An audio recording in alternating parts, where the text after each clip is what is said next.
Hello friends, how are you. देखिए, आज मैं आपके लिए कुछ कॉमन एरर से रिलेटेड क्वेश्चन लेकर आया हूँ जो प्रीवियस ईयर एग्जाम में आए हुए हैं। तो चलिए इनको सोल्व करते हैं। हमें पता करना है कि इसमें जो सेंटेंस हमें दिया हुआ है इसमें कौन से पार्ट में एरर है। तो चलिए स्टार्ट करते हैं। जैसे कि आप देख पा रहे हैं कि क्वेश्चन सी एस एल 2021 में इवनिंग शिफ्ट में आया हुआ है। तो चलिए इसको सोल्व करते हैं। Despite of being a close friend, he did not help me in any way. Despite of being a close friend, he did not help me in any way. तो देखिए, एक चीज़ याद रखिएगा आप, डिस्पाइट के बाद कभी भी ऑफ प्रीपोजिशन का यूज नहीं होता है। ठीक है, तो यहीं पे इसी पार्ट के अंदर एरर है। डिस्पाइट के बाद ऑफ प्रीपोजिशन का यूज नहीं होता है। ये तो डिस्पाइट का होता है के अलावा, के बावजूद। इसके लिए डिस्पाइट के अलावा एक चीज़ और यूज होती है, in spite of. In spite in spite of, यानी या तो डिस्पाइट का यूज करते हैं हम या इन स्पाइट ऑफ का यूज करते हैं। ठीक है, तो एक चीज याद रखिएगा आप, डिस्पाइट के बाद कभी भी ऑफ का यूज नहीं होगा। डिस्पाइट अकेला यूज होता है, अपने साथ ऑफ परिवर्तन नहीं लेगा। तो इसी पार्ट में एरर है। तो इसका जो आंसर हो जाएगा वो डी ऑप्शन हो जाएगा। Despite being a close friend हो जाएगा, यानी ऑफ हट जाएगा। तो देखिए फ्रेंड्स, अगला जो हमारा क्वेश्चन है, the police arrested two young man but neither of them were responsible for the robbery. ठीक है फ्रेंड्स, तो द पुलिस क्या है, पुलर नाउन है, इसके साथ वी टू यानी सिंपल पास्ट टेंस का यूज हो रहा है। अगर टू यंग मैन के बाद पुलर नाउन का यूज होगा, सही यूज हुआ है। बट कंजक्शन का यूज हुआ है। नाइदर ऑफ के बाद हमेशा पुलर नाउन का यूज होगा या पुलर प्रनाउन का यूज होगा। तो यहाँ पर देम क्या है, पुलर प्रनाउन है, सही यूज हुआ है। वर नहीं आएगा यहाँ पर वाज आएगा। वर ना आकर क्या आएगा, वाज आएगा। वाज क्यों आएगा, अब देखिए, नाइदर ऑफ के बाद या फिर आइदर ऑफ के बाद, ठीक है, इन दोनों के बाद चाहे नाउन पुलल हो या प्रनाउन पुलल हो, जो वर्ब होगा वो हमेशा सिंगल ही आएगा। तो यहाँ पर वर ना यूज होकर वाज यूज होगा। ठीक है, तो इसी पार्ट में एरर है। तो इसका आंसर होगा वो डी ऑप्शन, इसका आंसर हो जाएगा। तो देखिए फ्रेंड्स, अगला जो हमारा क्वेश्चन है, if you rent a house near your office it will save you time as well as also money. ठीक है, अब देखिए सेंटेंस कंडीशनल सेंटेंस है। कंडीशनल सेंटेंस में हमने तीन काइंड्स पढ़े थे कि पहला होगा जो इफ वाला जो सेंटेंस होगा, इफ के साथ जो सेंटेंस होगा वो हमेशा तो सिंपल प्रेजेंट टेंस में होगा, और उसके आगे वाला जो सेंटेंस ये वाला होगा, ये किस में होगा, सिंपल फ्यूचर टेंस में होगा। ठीक है, पहली कंडीशन ये होगी। दूसरी कंडीशन क्या हो सकती है कि ये वाला टेंस है ये किस में होगा, पास्ट टेंस में हो, यानी सिंपल पास्ट टेंस में हो, यानी वी टू का यूज हुआ हो। तो ये वाला कौन सा होगा, वुड प्लस मुख्य वर्ब की फर्स्ट फॉर्म होगी। ठीक है, तीसरी कंडीशन हमने देखी थी कि ये वाला क्या हो, कि हैड प्लस मुख्य वर्ब की थर्ड फॉर्म हो। तो इसमें क्या हो जाएगा, वुड प्लस हैव प्लस मुख्य वर्ब की थर्ड फॉर्म। तो इसमें पहले वाला केस है, यानी सिंपल प्रेजेंट टेंस का यूज इसमें हुआ है, इसमें सिंपल फ्यूचर टेंस का यूज हुआ है, तो ये तो सही है। लेकिन एज वेल एज ऑल्सो, देखिए एज वेल एज भी क्या है, कंजक्शन है, और ऑल्सो भी क्या है, कंजक्शन है। तो दो कंजक्शन का यूज हम एक साथ नहीं करेंगे, तो यहाँ पर हम ऑल्सो को हटा देंगे। ठीक है, तो इसी पार्ट में एरर है। तो इसका जो आंसर होगा वो बी ऑप्शन आएगा, यानी इसमें से ऑल्सो हट जाएगा। तो देखिए फ्रेंड्स, अगला जो हमारा क्वेश्चन है वो है, notwithstanding we were all busy that weekend we had to cancel our outing. Outing means बाहर जाने का जो प्लान था उसको कैंसिल करना पड़ा। देखिए नोट विद स्टैंडिंग यहाँ पर कंजक्शन है। नोट विद स्टैंडिंग का अर्थ क्या होता है, डिस्पाइट का अर्थ रखता है। ठीक है, डिस्पाइट, डिस्पाइट का क्या अर्थ होता है, के बावजूद। तो डिस्पाइट का क्या अर्थ रखता है, नोट विद स्टैंडिंग, यानी सेंटेंस का अर्थ कैसा होगा, देखिए, डिस्पाइट के बावजूद we were all busy that weekend, despite कि हम उस वीकेंड बिजी थे, हमने अब बाहर जाने का प्लान कैंसिल कर दिया था। तो इस टुक सही नहीं बैठ रहा है, यहाँ पर सही कंजक्शन यूज नहीं हो रहा है। यहाँ पर हम करेंगे बिकॉज। बिकॉज क्या है, बिकॉज कंजक्शन एक ऐसा कंजक्शन जो कारण बताता है।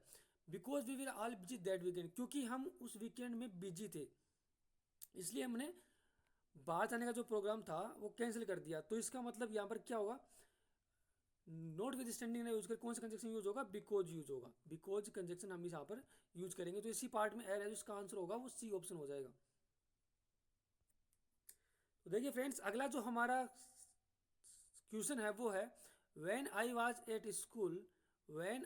Eight school I found my class teacher to be the best mentor as she always have time to listen and guide. ठीक है, when I was at school, जब मैं स्कूल में था, I found my class teacher to be the best mentor as she always have time. देखिए पूरा जो sentence है ये भी पास्ट टेंस में है, और यहाँ पर ही फाउंड यूज हुआ है, विद टू का यूज हुआ है, ये भी पास्ट टेंस में है। लेकिन ये वाला जो सेंटेंस है इसने किस में दे रखा है, इसने प्रेजेंट में दे रखा है, तो ये प्रेजेंट में ना होगा, ये भी पास्ट में होगा। तो इसको हैव को किस में चेंज कर देंगे, हैड में चेंज कर देंगे। ठीक है, तो इसमें इसी पार्ट में एर है, जो इसका जो आंसर होगा वो बी ऑप्शन इसका आंसर हो जाएगा। तो देखिए फ्रेंड्स, अगला जो हमारा क्वेश्चन है वो है the teacher and her student was engage in A discussion on the current political crisis. ठीक है, देखिए टीचर है एक तो, और एक हर स्टूडेंट है, यानी दो अलग अलग नाउन है, मीन्स दो पर्सन हो गए, यानी पुलर नाउन हो गया, तो इसके साथ पुलर वर्ब का यूज होगा, न कि सिंगल वर्ब का। तो यहाँ पर वर आएगा। ठीक है, इसको याद रखिएगा आप, तो यहाँ पर वर आएगा न कि वाज। तो इसी पार्ट में एर है, तो इसका आंसर ए हो जाएगा। यहाँ पर वाज के स्थान पर क्या आएगा, वर।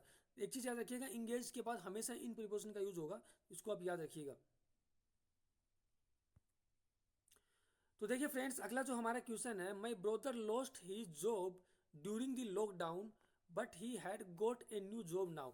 ठीक है, अब देखिए माई ब्रोदर लॉस्ट, यानी V two simple past tense का यूज हुआ है, ड्यूरिंग द लॉकडाउन सही यूज हुआ है, but he had got a new job now, यानी यहाँ पर नाउ दे रखा है। ठीक है, और ये सेंटेंस किस में है, पास्ट में है। नाउ सेंटेंस मीन्स अब की बात कर रहा है, प्रेजेंट की वो बात कर रहा है। नाउ वर्ड आपको जब कहीं भी दिख जाए, जहाँ कहीं भी सेंटेंस में दिखे, तो वहाँ पर प्रेजेंट टेंस का यूज होगा, तो यहाँ पर हैड ना होकर हैव का यूज हो जाएगा, हैव गोट। ठीक है, देखिए now word, yet word, recently word आपको कहीं भी दिखे, तो वहाँ पर आप सिंपल प्रेजेंट टेंस, तो सिंपल प्रेजेंट टेंस के अंदर प्रेजेंट परफेक्ट टेंस का आपको यूज करना है। ठीक है फ्रेंड्स, तो इसका जो आंसर होगा वो कौन सा हो जाएगा, इसका जो आंसर होगा वो बी ऑप्शन हो जाएगा, यहाँ पर हेड के स्थान पर हैव आएगा। तो देखिए फ्रेंड्स, अगला जो हमारा क्वेश्चन है वो, every participant gave so outstanding performance that it become difficult to choose the winner. अब देखिए एवरी पार्टिसिपेंट यहाँ पर सब्जेक्ट है, उसके साथ गेव का यूज हुआ है, means simple present, simple past tense का यूज हुआ है, सो आउटस्टैंडिंग परफॉर्मेंस दैट। देखिए कंजक्शन सो है, या तो कंजक्शन सो दैट का जोड़े के रूप में यूज होता है, हमें पता है, या एक होता है सच दैट, सच दैट का भी यूज होता है कंजक्शन जोड़े के रूप में। तो यहाँ पर सो दैट करना होगा, सच दैट का यूज होगा, क्योंकि डिग्री को हमेशा व्यक्त करने के लिए हम किसका, सच का यूज करेंगे, तो सच एन आउटस्टैंडिंग परफॉर्मर यूज होगा, यानी जो एग्जैक्ट जो सही सेंटेंस होगा वो होगा, every participant gave such an outstanding performance that it become difficult to choose the winner. Outstanding का जो पहला जो वर्ड है वो वोवल का उच्चारण दे रहा, तो हमने एन का यूज किया है। ठीक है फ्रेंड्स, तो देखिए फ्रेंड्स, अगला जो हमारा क्वेश्चन है वो है, डॉक्टर्स से that home isolation is far more effective than hospitalize in case of mild infection. ठीक है, अब देखिए डॉक्टर्स क्या पुलर नाउन है, उसके साथ से क्या है, पुलर वर्ब का यूज हुआ है, सही यूज हुआ, that home isolation is far more effective than, यानी कॉम्पिटिटिव डिग्री का यूज हुआ है, मोर के बाद देन यूज हो रहा है, सही यूज हुआ है। हॉस्पिटलाइज नहीं होगा यहाँ पर, देखिए यहाँ पर आइसोलेशन नाउन है। ठीक है, तो यहाँ पर हॉस्पिटलाइजेशन होना चाहिए, हॉस्पिटलाइज नहीं होगी, हॉस्पिटलाइज क्या होगा, वर्ब हो गया, तो यहाँ पर भी नाउन आएगा, क्योंकि आइसोलेशन क्या है, नाउन है, यानी जो कॉम्पिटिटिव डिग्री है उसके पहले किसका यूज हो रहा है, नाउन का यूज हो रहा है, तो उसके बाद भी नाउन का यूज होगा, तो यहाँ पर हॉस्पिटलाइजेशन हो जाएगा। ठीक है, तो इसका आंसर जो होगा बी ऑप्शन इसका आंसर हो जाएगा। तो देखिए फ्रेंड्स, अगला जो हमारा क्वेश्चन है वो, she manage the company so well that it is made a huge profit that year. ठीक है, सी मैनेज द कंपनी, यानी सिंपल पास्ट टेंस का यूज हुआ है।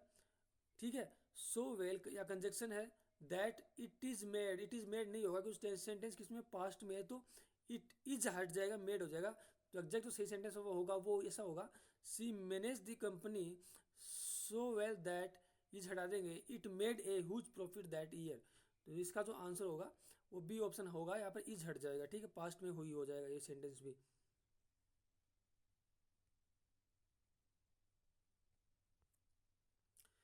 तो देखिए फ्रेंड्स, अगला जो हमारा क्वेश्चन है, he will be living home at 8 AM to beating the office rush over.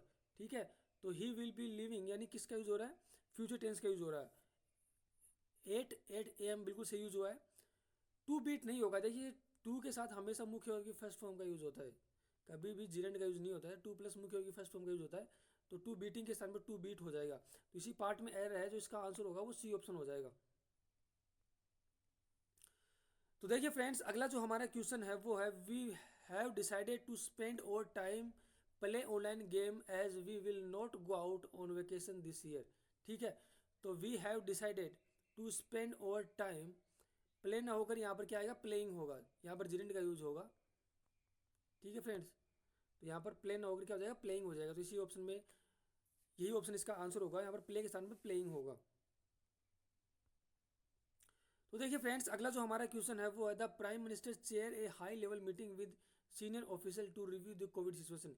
यानी प्राइम मिनिस्टर ने क्या किया कि जो कोविड वैक्सीन की सिचुएशन है उसको रिव्यू करने के लिए हाई लेवल मीटिंग की, यानी पास्ट की बात कर रहा है। तो यहाँ पर चेयर ना होकर चेयर्ड हो जाएगा। ठीक है, यानी सिंपल पास्ट टेंस का यूज होगा, चेयर्ड यहाँ पर यूज हो जाएगा। तो इसी पार्ट में एड है, जो इसका जो आंसर होगा वो बी ऑप्शन हो जाएगा, क्योंकि प्राइम मिनिस्टर ने मीटिंग चेयर कर चुके हैं, तो यहाँ पर पास्ट टेंस का यूज करेंगे हम, यहाँ पर चेयर्ड आएगा। तो देखिए फ्रेंड्स, अगला जो हमारा क्वेश्चन है वो है I am going to home soon after the programme gets over. ठीक है, अब देखिए आई आई क्या है, सब्जेक्ट है, उसके बाद एम के साथ यानी सिंपल प्रेजेंट कंटिन्यूस के इसमें यूज हुआ है टू होम। एक चीज़ याद रखिएगा, होम के पहले कभी भी हम टू प्रीपोजिशन का यूज नहीं करेंगे उस कंडीशन में जब होम का प्रयोग एडवर्ब के रूप में हुआ है।